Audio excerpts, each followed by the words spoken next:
Today I'm going to read to you a selection from Dumbing Us Down, the Hidden Curriculum of Compulsory Schooling by John Taylor Gatto. 25th anniversary was published in 2017, so this book is written in 1992, so it's been a minute. And first I'm going to go back, I'm going to read the first part of his essay, The Green Monongahela, to give you a sense of where he's coming from and where our country is coming from. And then I'm going to skip to the first half of the essay, the 7 lessons of compulsory schooling, which, though my kids are both in public school, and maybe finding ways to learn other lessons as the system struggles against its own weight, still definitely true 32 years after this writing. The Green Monongahela. In the beginning, I became a teacher without realizing it. At the time, I was growing up on the banks of the Green Monongahela River, 40 miles southwest of Pittsburgh. And on the banks of that deep green and always mysterious river, I became a student too, a master of the flight patterns of blue dragonflies and a cunning adversary of the iridescent ticks that infested the riverbank willows. "Mind you watch the ticks, Jackie," Grandmother Mossy would call as I headed for the riverbank, summer and winter, only a 2-minute walk from 2nd Street, where I lived, across the trolley tracks of Main Street and the Pennsylvania Railroad tracks that paralleled them. I watched the red and yellow ticks chewing holes in the pale green leaves as I ran to the riverbank, and on the river I drank my first Iron City at 8, smoked every cigarette obtainable, and watched dangerous men and women make love there at night on blankets, all before I was 12. It was my laboratory. I learned to watch closely and draw conclusions there. How did the river make me a teacher?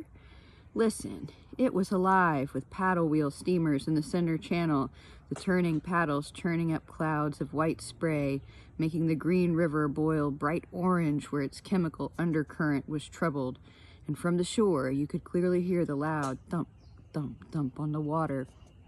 From all over town, young boys ran, gazing in awe, a dozen times a day. No one ever becomes indifferent to these steamers because nothing important can ever really be boring. You can see the difference, can't you, between those serious boats and the truly boring spacecraft of the past few decades, just flying junk without a purpose a boy can believe in. It's hard to feign an interest even now that I teach for a living, would like to pretend for the sake of the New York kids who won't have paddle wheelers in their lives. The rockets are dull toys children in Manhattan put aside the day after Christmas, never to be touched again. The riverboats were serious magic, clearly demarcating the world of boys from the world of men. Levi Strauss would know how to explain. In Monongahela by that river, everyone was my teacher.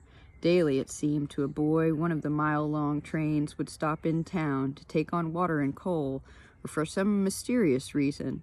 The brakeman and engineer would step among snot-nosed kids and spin railroad yarns, let us run in and out of boxcars, over and under flat cars, tank cars, coal cars, and a number of other specialty cars whose function we memorized as easily as we memorized enemy plane silhouettes. Once a year, maybe, we got taken into the caboose that reeked of stale beer to be offered bologna on white bread sandwich. The anonymous men lectured, advised, and inspired the boys of Monongahela. That was as much their job as driving the trains. Sometimes a riverboat would stop in mid-channel and discharge a crew who would row to shore, tying their skiff to one of the willows. That was the excuse for every rickety skiff in the 12-block-long town to fill up with kids, pulling like Vikings, sometimes with sticks instead of oars, to raid the Belle of Pittsburgh or the original River Queen. Some kind of natural etiquette was at work in Monongahela. The rules didn't need to be written down.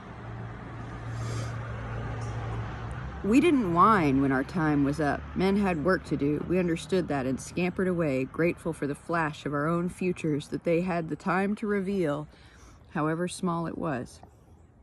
I was arrested 3 times growing up in Monongahela, or rather picked up by the police and taken to jail to await a visit from Pappy to spring me.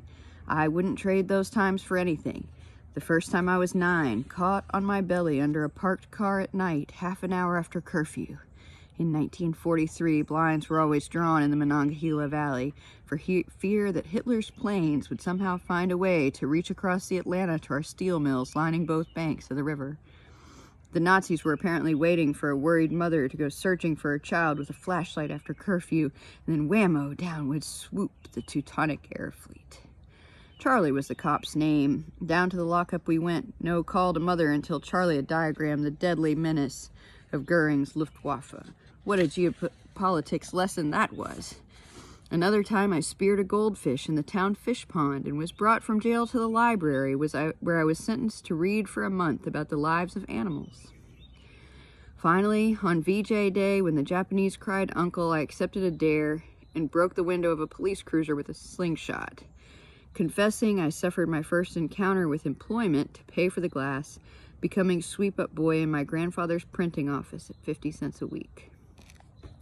After I went away to Cornell, I saw Monongahela and its Green River only one more time when I went there after my freshman year to give blood to my dying grandfather, who lay in the town hospital as strong in his dying as he had ever been in his living. In another room, my grandmother lay dying. Both passed within 24 hours, my granddad, Harry Taylor Zimmer Sr., taking my blood to his grave in the cemetery there. My family moved again and again, but in my own heart, I never left Monongahela, where I learned to teach from being taught by everyone in town, where I learned to teach the love of work from being asked to shoulder my share of responsibility, even as a boy, and where I learned to find adventures I made myself from the everyday stuff around me, the river, and the people who lived alongside it.